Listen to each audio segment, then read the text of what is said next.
Taking risks in your business doesn't have to be scary. If you follow the framework I'm about to show you, you can take these risks in a safe, structured way to limit your risk and have the outcome that you want. Here's the paradigm shift you're going to experience, or nobody's leaving here today. Risk is unavoidable.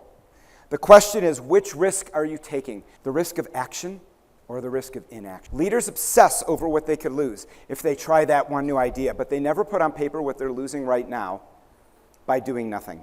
It's not on the P&L, it's invisible, but it's real. And we learned this the hard way. Remember earlier when I said in 1998 we stopped taking risks and it cost us everything? Well, in the late 1990s, the car wash landscape was changing.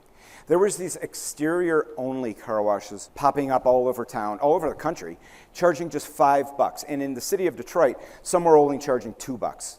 By the way, there's no way you can make money at a car wash with $2. It costs more than that just to wash the car. Well, in 1998, we were only full service. We didn't have that flex service option with exterior only at the time.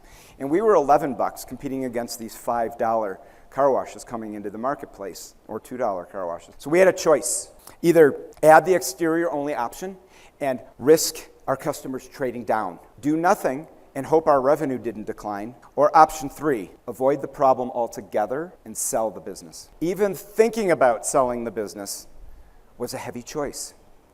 This was our family legacy, and my grandfather was still alive. So we took the safe way out. When a buyer came along, we sold. And it was a good deal, and we got a sense of relief that we didn't have to deal with this changing market. But I felt that we really weren't quite ready. We still had more to do.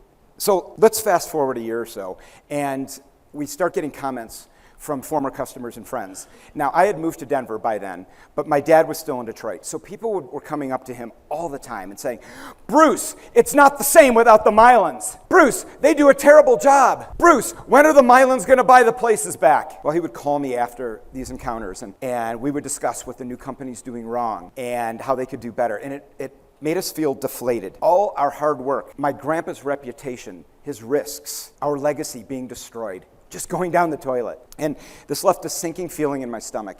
And what I learned from watching my dad carry this was we can't let the fear of risk make decisions for us. So 3 years after they bought it, they chased away half our customer base and filed for bankruptcy. So we had the opportunity to buy it back, and we did. But we did so with 2 other partners. So we then built it back up. We achieved those numbers you saw on that awesome graph before. And when we finally sold again 21 years later, in 2022, we only got 1/3 of the proceeds because we had to split the rest with these partners. Millions of dollars gone because we were afraid to take a risk in 1998. And the irony here is when we did buy the locations back in 2001 and we added that exterior only option and went flex service, we realized we were appealing to a whole new market. People who never wanted the full service in the first place or couldn't afford it. So business continued to grow with this new market that we were serving. So the irony here is